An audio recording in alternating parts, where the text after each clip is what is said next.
Welcome back to another episode of the Pax What She Said podcast. I'm one of your co-hosts, Maggie Loney, joined as always by Perry Goldstein, and we are here to talk about roster battles going into training camp.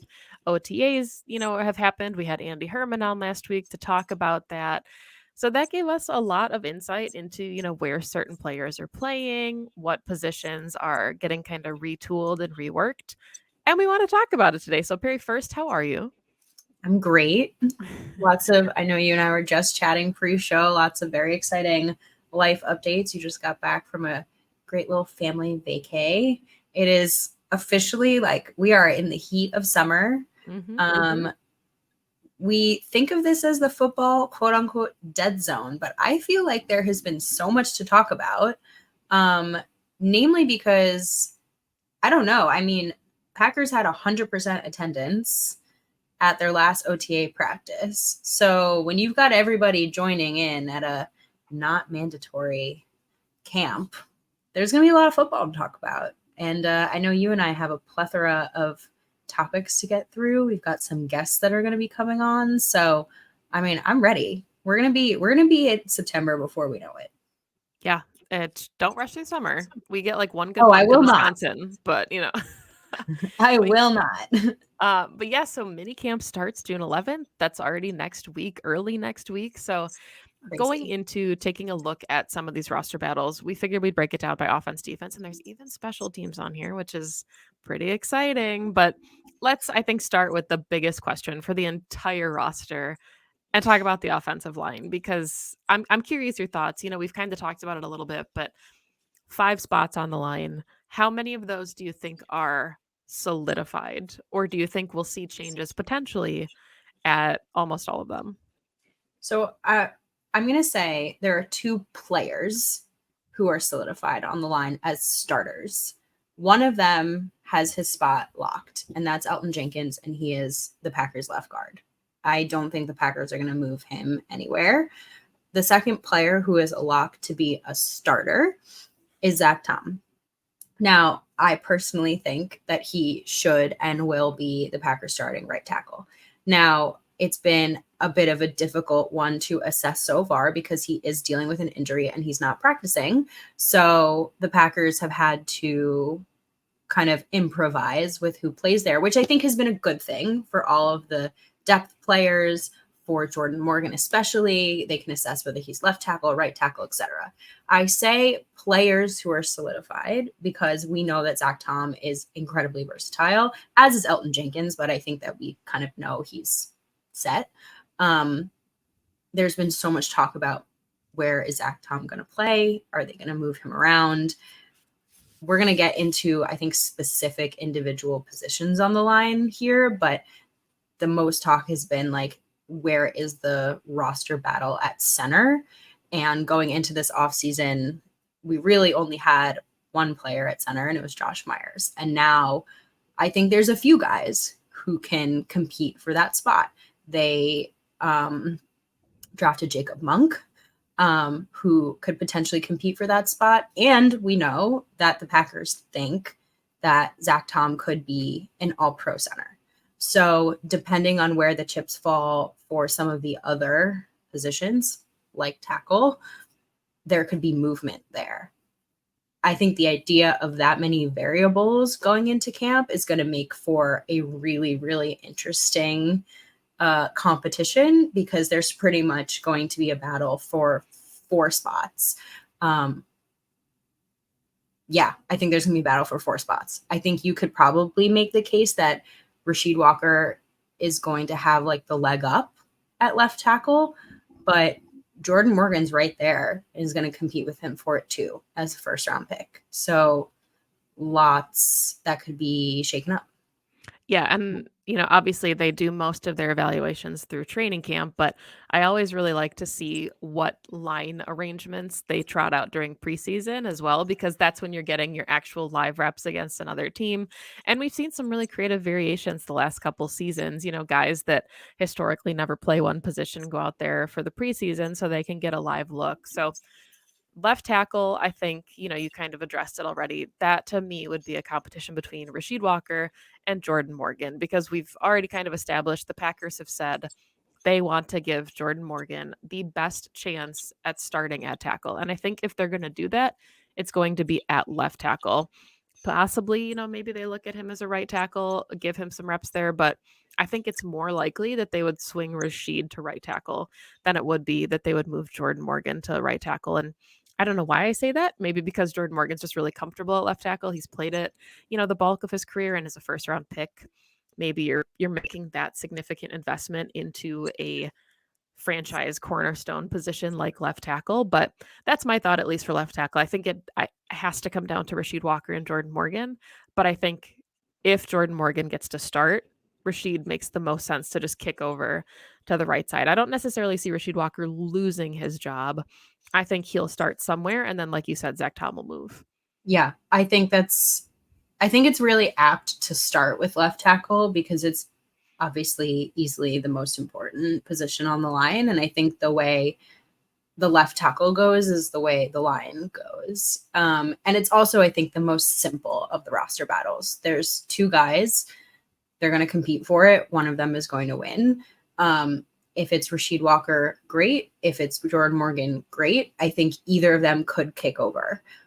They've been playing Jordan Morgan at right tackle during OTAs as well. Obviously, like I said, with Zach Tom being hurt, they've had like the flexibility to move guys around and kind of see where they're comfortable. You mentioned it.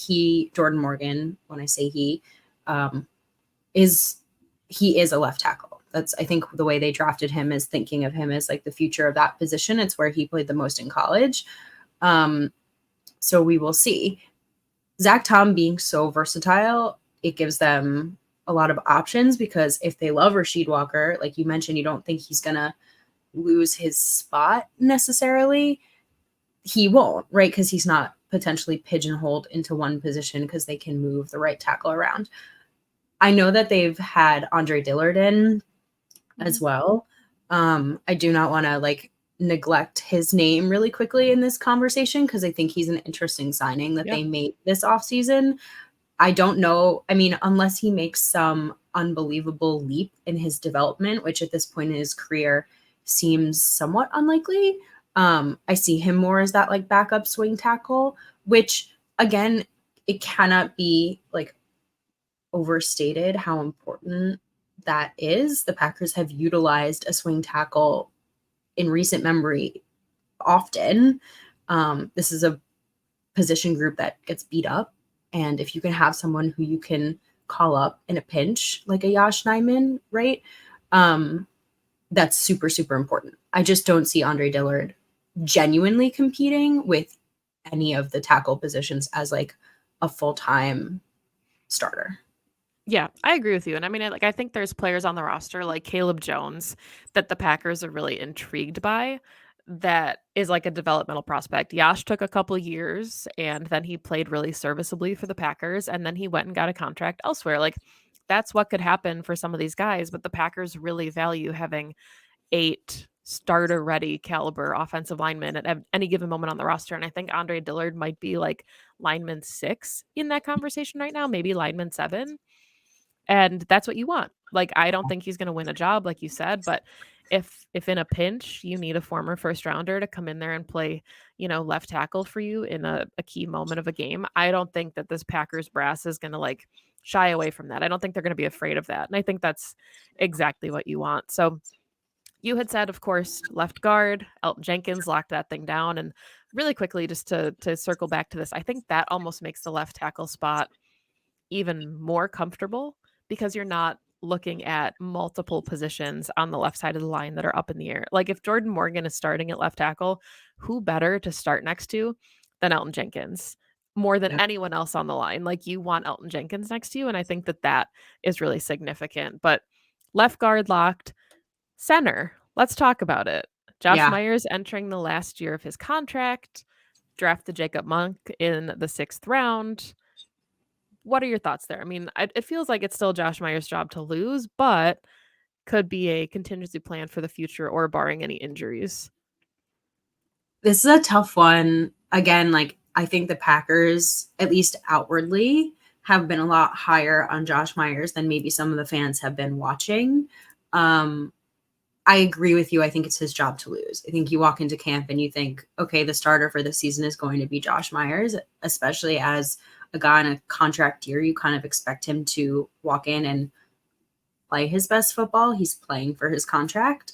But I'm glad that they have someone kind of behind him looking over his shoulder. Not just one guy, really, but like they have, like we've mentioned 1,000 times, a Zach Tom who they can like very easily, very comfortably, and very quickly just say, hey, you're not cutting it right now. Like, we've got lots of options. Let's slide pieces around. And when we talk about the Packers moving players around, we're not saying this as like, oh, maybe, like they do this. Like, this In is not game, they do like, this. yes, like this is not like an, oh, what if they did this? Like, this is a concrete, strategy that the Packers have used historically often. Mhm. So I think if I'm a Josh Myers, I'm genuinely, you know, uncomfortable with where I sit on this roster.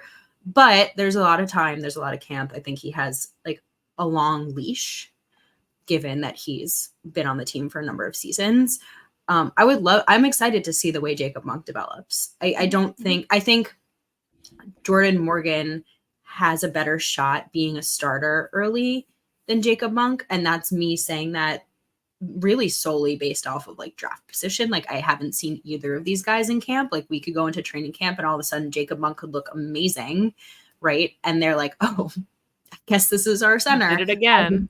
Did it again. I just don't necessarily see that happening just from a developmental standpoint.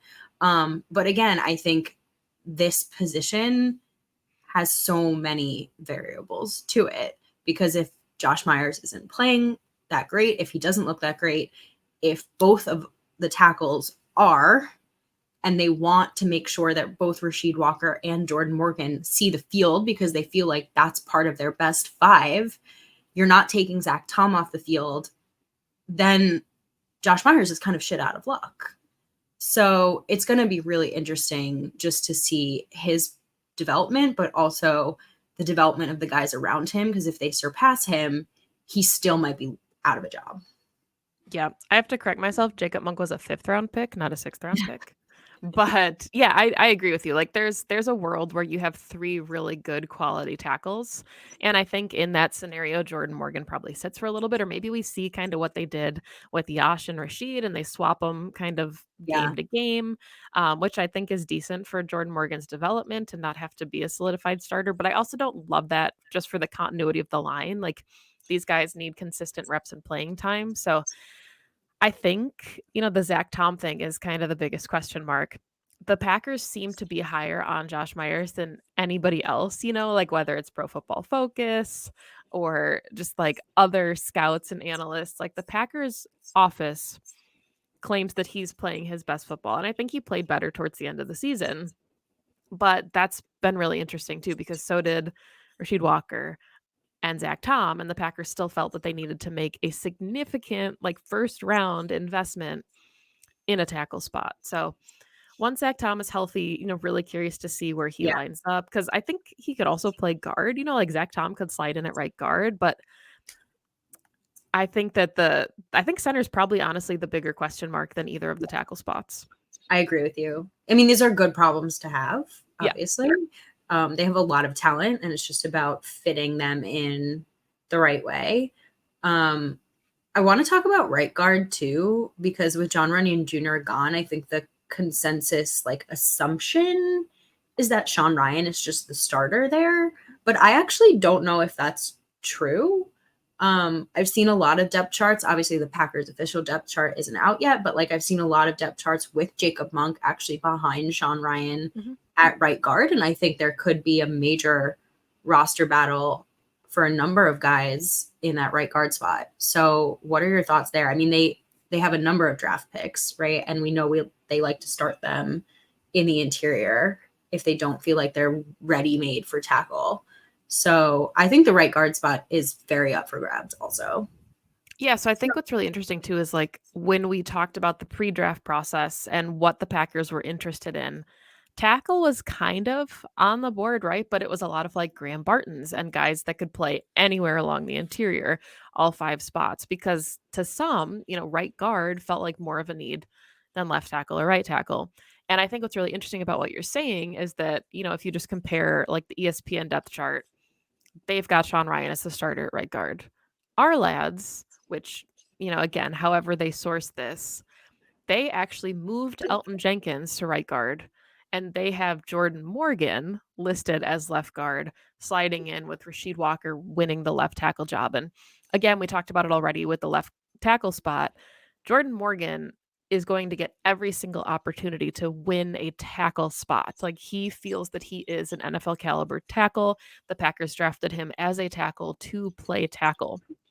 But maybe there's a world where they view him like a Zach Tom, and he just Yeah. comes in and he's really versatile, and they say, hey, our best 5 is actually like Elton can play anywhere. Throw Elton at right guard, lock it down, and then, give Jordan a spot on the left side where he's more comfortable. So that's kind of intriguing to me, but it just, it feels really rich for that first round commitment to draft your left guard. Yeah. I mean, it could be that, like you said, if they just feel like, hey, we just want to make sure he's on the field, and they see him long term at left tackle, and it's like, let's just make sure he's on the field. My fear, I have a few things here.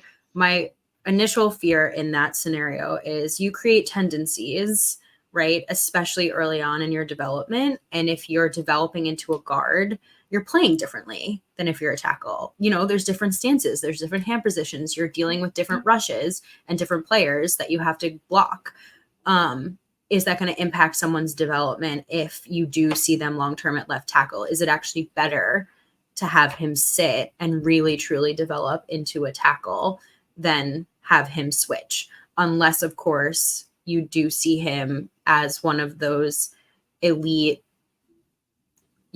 versatile guys, but those are so few and far between. I think we've been very blessed to have a number of them on the Packers offensive line because they're very good at scouting them, but I'm not just going to assume that every high end, offensive lineman that they draft and bring in is like that.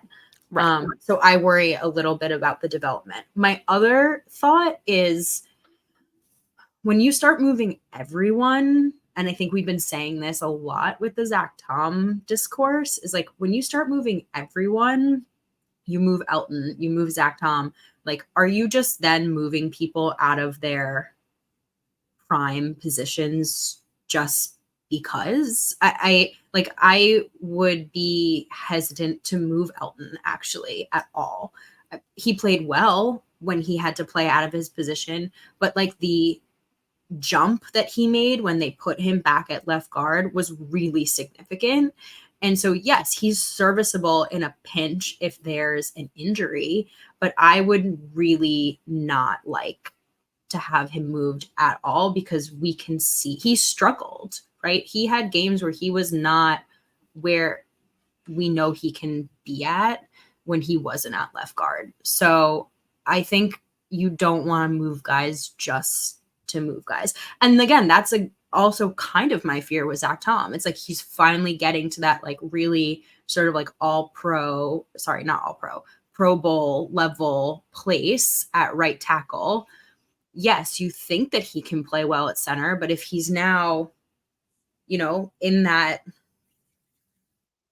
comfortable place at right tackle and then you move him, like what does that do to someone's development? Like these are all of my questions I don't have answers to. And I'm sure the Packers do a very good job at developing players. I'm sure they'll figure it out. And I get the idea of like best 5, but when you move your best 5 out of their best positions, are they still your best 5? Yeah.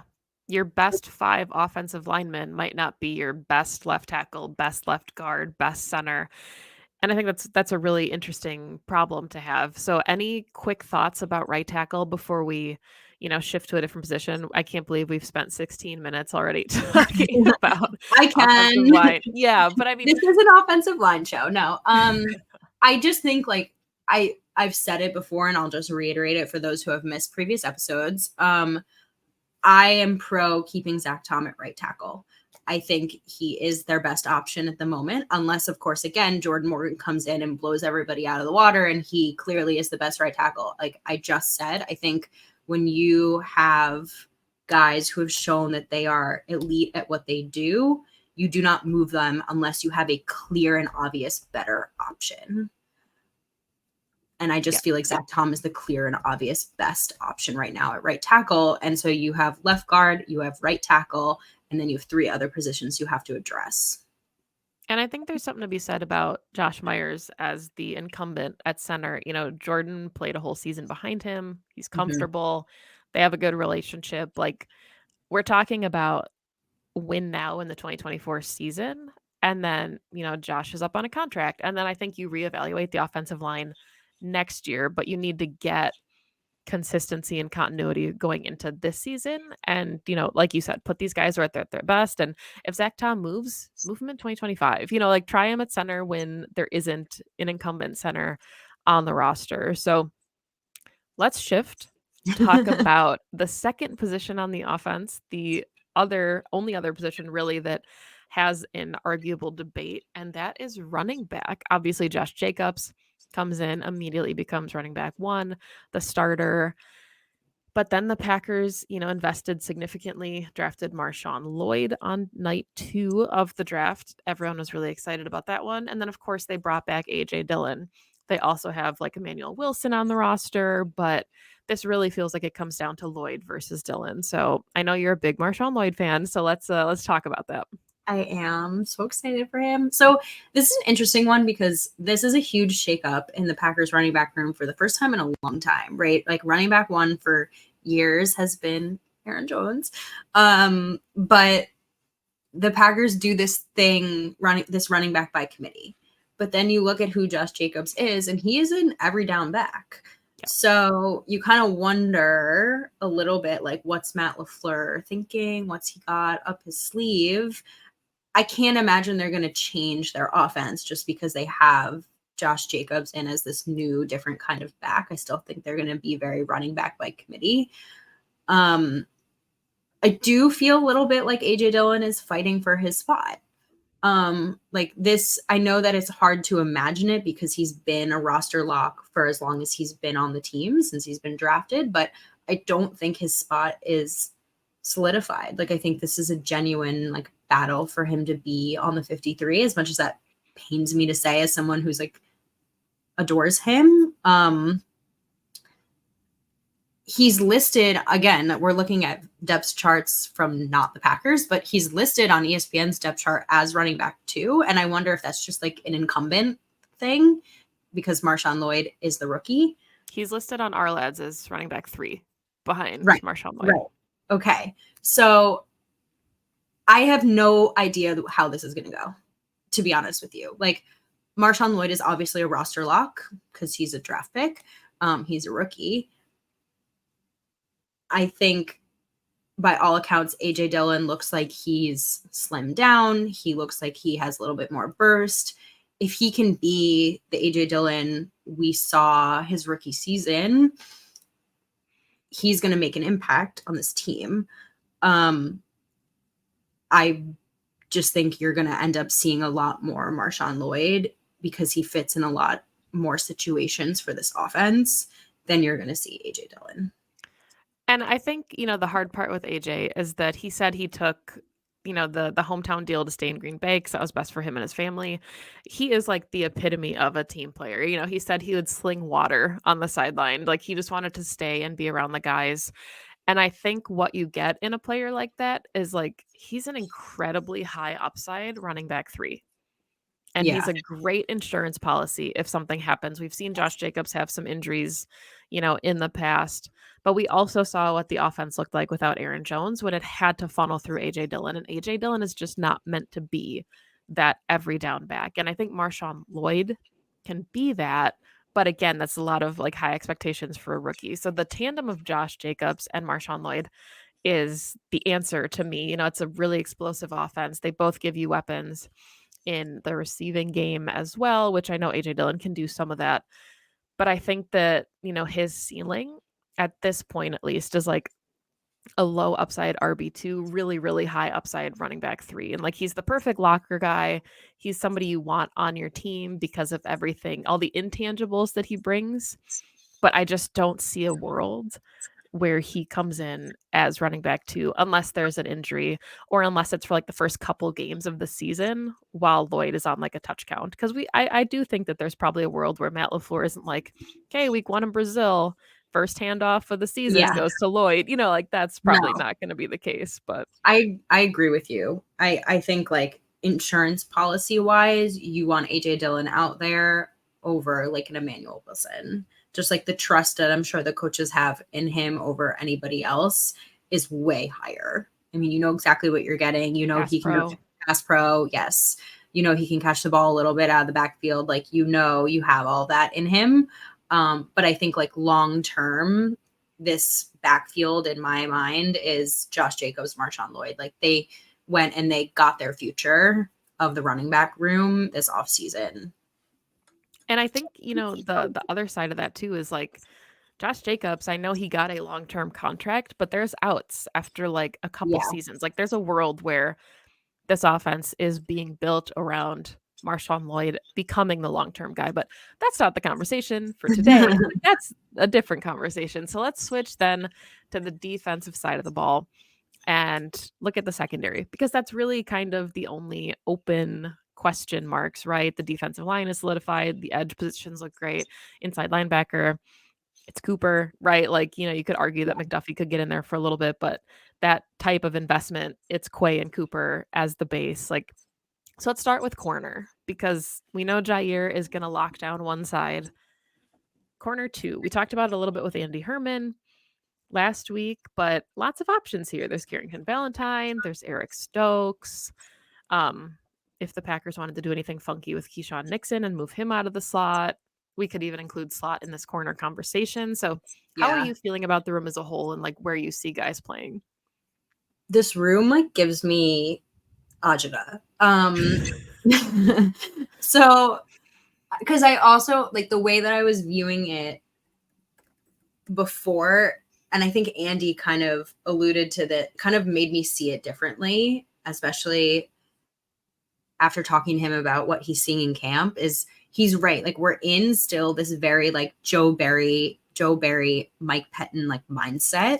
And I think we have to get out of that mindset of we have a boundary corner, we have a slot corner, and they don't move. Right. And I just don't think that that's the way this defense is going to play it anymore. No. And so when you're looking at these roster battles, it makes it more fun, but also a little bit more complicated because I actually don't know if there is really a CB2 anymore or a slot corner. Like there's going to be the guys that play more snaps in those spots, but I think there's going to be a lot more moving around than we initially expect. Yes, obviously Jair CB1, like that's clear and obvious. He's probably not going to be taken off the field, just like when we about to talk about the safeties, like Xavier McKinney is going to play 100% of the snaps too. Like that's that. But like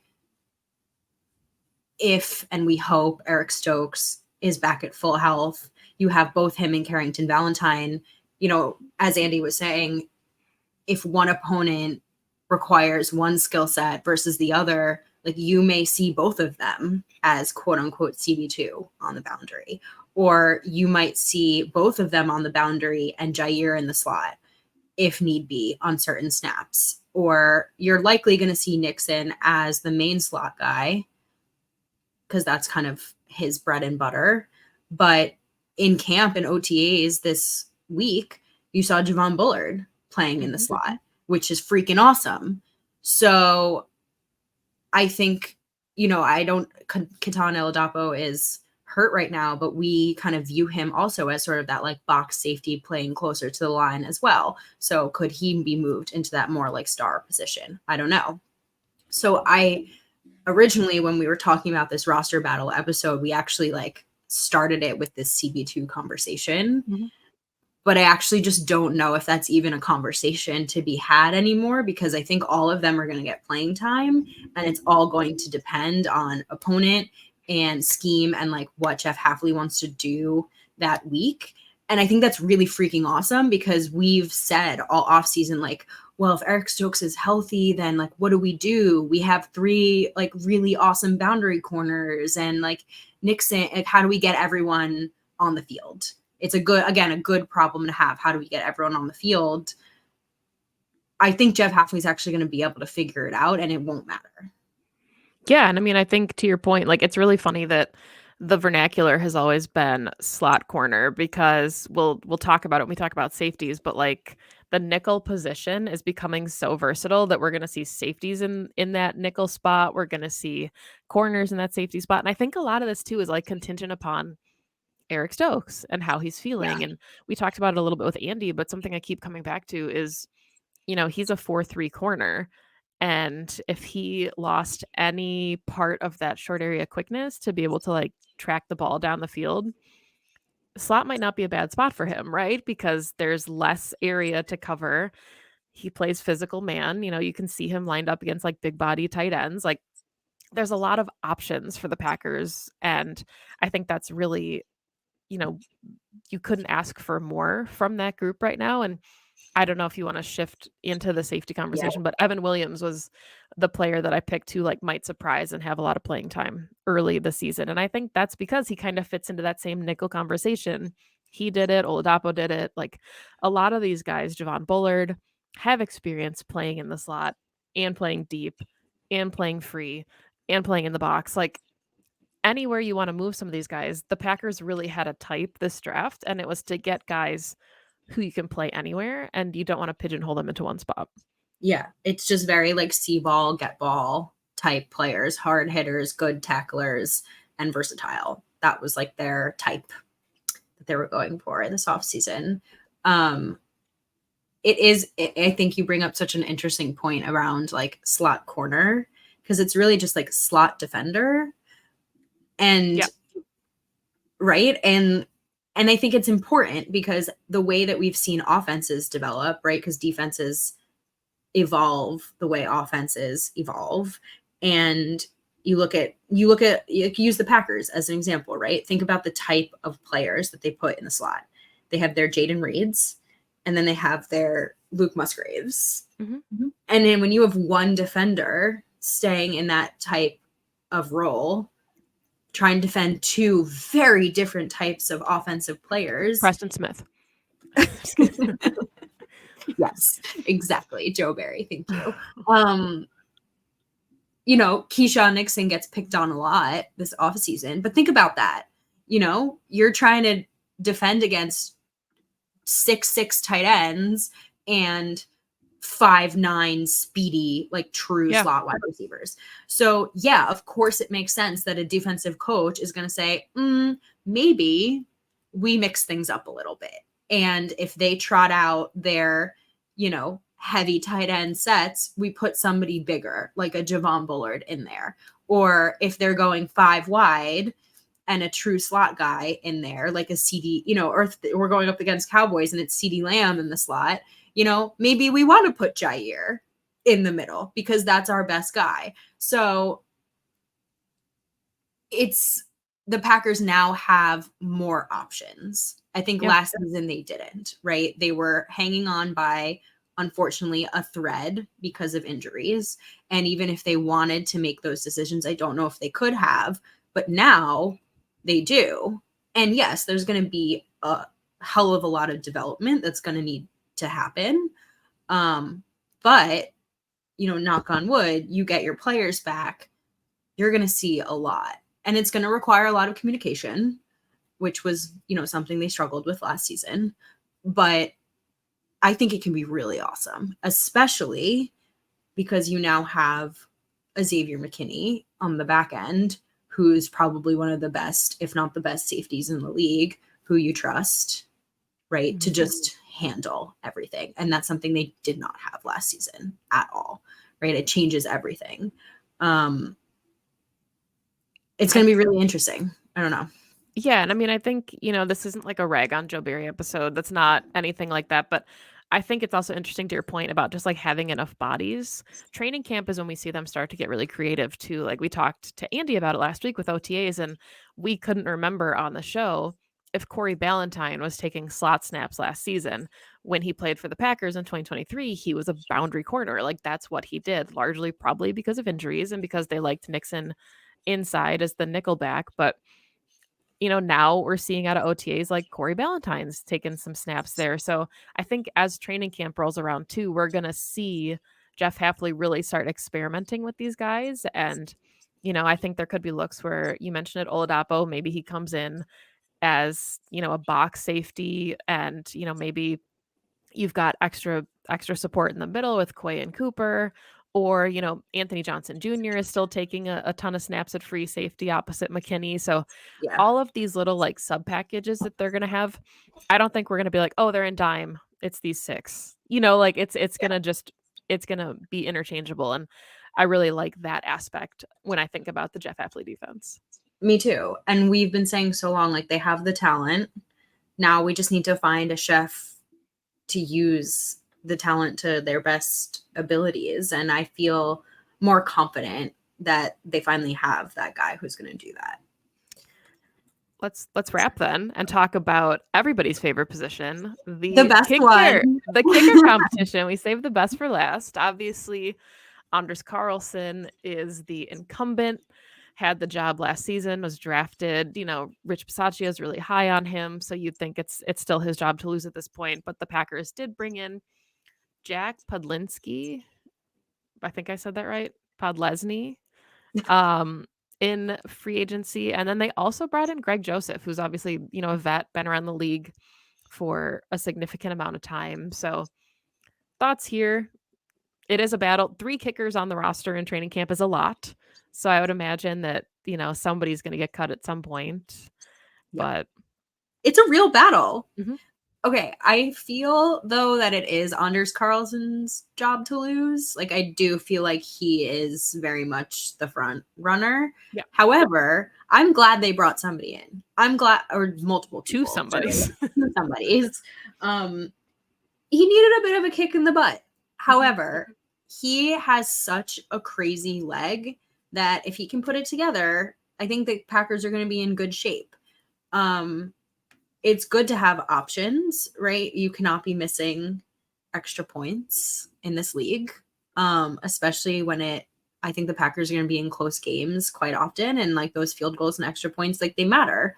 I know if you listen to Pack a Day, Andy had a really great story about what the Packers did at the end of OTAs with their kickers. I don't know if you listened. I can summarize it. But basically they like turned the music all the way up. They like crowded them. They were like throwing water at them, just basically making the environment as like hostile as humanly possible in a practice setting, and made all 3 of them kick a 53-yard field goal like in that environment. And the only one who made it was Anders. So that's one example, right? That's just one thing. I also think it's a good example of the type of changes they're making on special teams, the things that they're making them do. But I really do genuinely think it's Anders' job to lose. He just needs to prove that he is making a jump. And I think the divisional round game obviously is what leaves a sour taste in people's mouths, but there was a like 5-game stretch in the beginning of the season was he was at 100%, and you can go back and compare his numbers to like Mason Crosby's rookie season, and they're comparable. Like I know you said he can't miss extra points, and that is very true. And in those big games, like that's when it stings because you're talking about the difference between winning and losing potentially on the leg of your kicker. But for being a rookie in those big moments, he hit some. He didn't hit all of them, but I do think that with, another year of coaching, look at his brother. Daniel Carlson was booted from the Vikings, and traveled around the league, and now he's one of the better kickers in the NFL with the Raiders. And sometimes it just takes, we talk about like the tight end jump, and there's certain positions where it takes you time to acclimate to the NFL level. And I think kicker is one of those positions, but unfortunately you get the least amount of leeway because from the very beginning, you have to do your job and, score points. And if you're not, your leash is probably the shortest of anybody on a roster. You're not going to, if Bryce Young struggles, it's not like, okay, well, cut him. kickers, you're like, well, shit. There's only like 40 of these guys that are doing it at the NFL level, so we better hope that like this one's good. One of them can do it. Yeah, I completely agree with you. I hope that, again, I think he just needs to make like a marginal improvement this season, and then he's probably set. And again, kickers aren't perfect. Mason Crosby wasn't perfect. He had really tough seasons, and they were loyal to him and made it through, and it ended up obviously panning out. I mean, he kicked in a Super Bowl. So I think Anders has the talent. Like he can make 60 yarders. We watched him make 50 yarders in games. He just for some reason struggles with some of the easy stuff, and that's the stuff you can't struggle with. So kicker battles. Woohoo! Just another fun roster battle that we'll get to watch here in the coming weeks. But any final thoughts? Any other roster spots before we wrap this one up? Honestly, the more that I look at this roster, the more I feel like it's in really great shape heading into training camp. These roster battles are not, they're good. The Packers they have good problems. That's what I keep coming back to. Like the Jordan Morgan versus Rasheed Walkers, the Eric Stokes and Carrington Valentines, like all these battles, it's because they have an abundance of talent, and it's figuring out who fits where, which is great. So I'm excited to see it. I'm excited to hear how things pan out. I cannot wait to hear more about Jeff Hafley's defense. The more I hear about it, the more I like it. So we'll see. We'll see who ends up where. Yeah, that is all the time that we have for today's show. Thank you, as always, for listening to the Packs What She Said podcast. You can find us on Twitter at PWSS Podcast, Perry at Perry_Goldstein, me at Maggie J. Loney. Thank you for following along with us on Odyssey the last 2 seasons. This is our last show on the Odyssey Network. We'll actually be coming back to Cheesehead TV next week. You can still find us everywhere you find your favorite podcasts, Spotify, Apple, TuneIn, anywhere you listen. But YouTube channel, yeah, all the check us out same. right here on YouTube. It's all going to stay exactly the same. So thank you, Odyssey. You've been wonderful hosts, but we are excited to also be back home at Cheesehead TV. So you can see that next week because it's happening that fast, right in line with mandatory minicamp. So thank you as always, and go Pack Go. Go Pack Go.